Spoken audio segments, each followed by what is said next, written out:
Hello everyone, welcome to today's video. मेरा नाम है सौरभ और आज हम डाइव करने वाले हैं क्लास 10th हिस्ट्री के सबसे इम्पोर्टेंट और इंटरेस्टिंग चैप्टर में, the rise of nationalism in Europe. ये चैप्टर थोड़ा लंबा और कॉम्प्लेक्स जरूर लगता है, पर इस वीडियो में हम इसे बिल्कुल एक स्टोरी की तरह समझेंगे। तो चलिए बिना किसी देरी के शुरू करते हैं।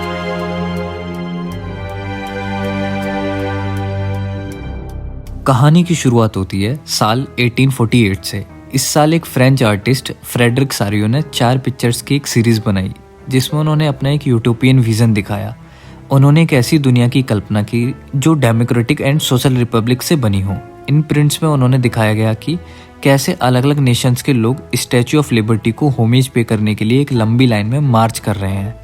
इस स्टैच्यू के एक हाथ में टॉर्च ऑफ एनलाइटमेंट है और दूसरे हाथ में charter of rights of man है। और सबसे इंटरेस्टिंग बात, जमीन पर पुराने एब्सोल्यूट इंस्टीट्यूशंस यानी मोनार्ची सिस्टम के सिंबल्स टूटे हुए बिखरे पड़े हैं।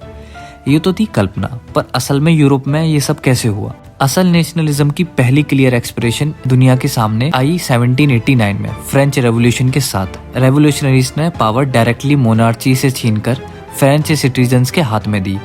उन्होंने लोगों में एक यूनिटी और कलेक्टिव आइडेंटिटी लाने के लिए नए आइडियाज इंट्रोड्यूस किए। ला पैट्री, द फादरलैंड और ले सिटियोन, द सिटीजन। फ्रांस का पुराना झंडा हटाकर एक नया ट्राइकलर फ्लैग लाया गया। एक नेशनल असेंबली इलेक्ट की गई और फ्रेंच को कॉमन लैंग्वेज बनाया गया। लेकिन इस डेमोक्रेसी का मजा ज़्यादा लंबा नहीं चला। 1799 में एंट्री होती है नेपोलियन बोनापार्ट की, जिसने वापस पावर अपने हाथ में ले ली। नेपोलियन ने डेमोक्रेसी तो डिस्ट्रॉय कर दी। 1804 में एक बहुत इंपॉर्टेंट सिस्टम लाया, सिविल कोड ऑफ 1804, जिसे नेपोलियनिक कोड भी कहते हैं। इस कोड ने बर्थ बेस्ड प्रिविलेजेस खत्म कर दिए, इक्वलिटी बिफोर लॉ इस्टेब्लिश की और राइट टू प्रॉपर्टी सिक्योर किया। शुरू में तो लोग बहुत खुश हुए और उन्हें लगा नेपोलियन लिबर्टी लेकर आया है, पर जल्दी उन्हें समझ आ गया कि उनसे एक पॉलिटिकल फ्रीडम छीन ली गई है। टैक्सेस बढ़ा दिए गए और स्ट्रिक्ट सेंसरशिप लगा दी गई। अगर हम मिड 18th सेंचुरी का यूरोप देखें तो आज की तरह वहाँ कोई नेशन स्टेट्स नहीं थे। वहाँ बड़े बड़े एम्पायर्स थे जहाँ अलग अलग भाषा बोलने वाले लोग एक ही टेरिटरी में रहते थे, जैसे कि हैब्सबर्ग एम्पायर। सोसाइटी बेसिकली 2 हिस्सों में बटी थी। एक तरफ पावरफुल एरिस्टोक्रेसी जो रिच और फ्रेंच बोलते थे, और दूसरी तरफ ह्यूज मेजोरिटी ऑफ पीजेंट्री जो गरीब किसान थे। फिर 18th सेंचुरी के सेकेंड हाफ में इंडस्ट्रियलाइजेशन के आने से एक नई वर्किंग क्लास उभर कर आई, द न्यू मिडिल क्लास में, जिसमें एजुकेटेड प्रोफेशनल्स और बिजनेसमैन शामिल थे। इन्हीं एजुकेटेड लोगों के मन में आइडिया आया लिबरल नेशनलिज्म का। इनके लिए लिबरलिज्म का मतलब था individual freedom, equality before law और एक ऐसी गवर्नमेंट जो लोगों के कंसेंट से बनी हो। इनकी सबसे बड़ी डिमांड थी ट्रेड पर रेस्ट्रिक्शंस हटाना, क्योंकि उस वक्त ट्रेड करने पर जगह जगह टैक्सेस और 30 से ज़्यादा करेंसीज चलती थी। इस प्रॉब्लम को सॉल्व करने के लिए 1834 में एक कस्टम्स यूनियन बनाया गया जिसका नाम था ज़ोलिवेरियन। इसने टैरिफ बैरियर्स हटा दिए और करेंसीज रिड्यूस करके सिर्फ 2 कर दी, जिससे ट्रेड बहुत आसान हो गया। अब चलते हैं साल 1815 में।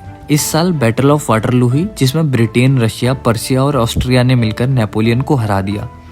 जीतने के बाद इन पावर्स ने ट्रीटी ऑफ वियना साइन की, जिसे ऑस्ट्रियन चांसलर ड्यूक मेटरनिच लीड कर रहे थे।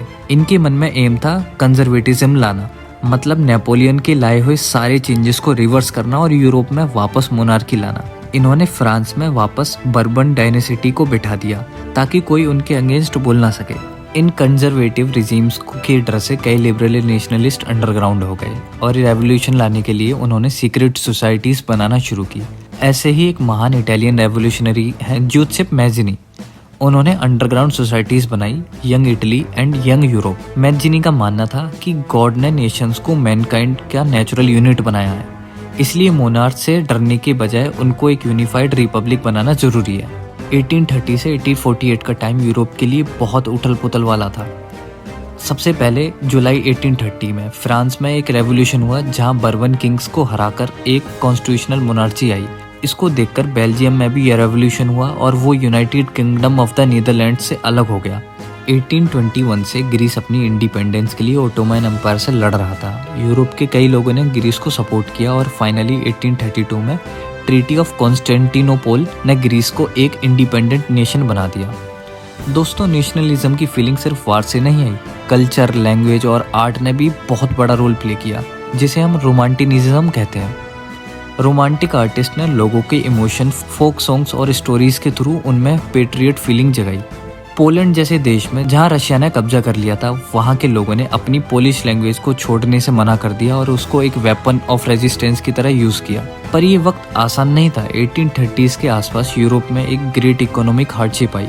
पॉपुलेशन बढ़ रही थी, जॉब्स कम थी और खाने के प्राइसेस आसमान छू रहे थे। 1848 तक आते आते पेरिस के लोग इतने परेशान हो गए कि वो सड़कों पर आ गए। राजा लुइस फिलिप को भागना पड़ा और फ्रांस को एक रिपब्लिक डिक्लेयर किया गया। 1848 में एक और बड़ा इवेंट हुआ। जर्मन रीजन्स में मिडिल क्लास लोगों ने मिलकर एक ऑल जर्मन नेशनल असेंबली बनाई, जो फ्रैंकफर्ट से सेंट पॉल चर्च में इकट्ठे हुए। उन्होंने एक कॉन्स्टिट्यूशन बनाया, पर प्रशिया के किंग फ्रेडरिक विलियम फोर्थ ने उस कॉन्स्टिट्यूशन को मानने से साफ इनकार कर दिया। ये मूवमेंट वहीं फेल हो गया। तो फिर जर्मनी और इटली बने कैसे? चलिए देखते हैं उनका unification process. Germany. Frankfurt parliament fail होने के बाद पर्शिया ने खुद आगे आकर जर्मनी को यूनिफाई करने का जिम्मा उठाया। इस पूरे प्रोसेस के आर्किटेक्ट हैं पर्शिया के chief minister auto von Bismarck.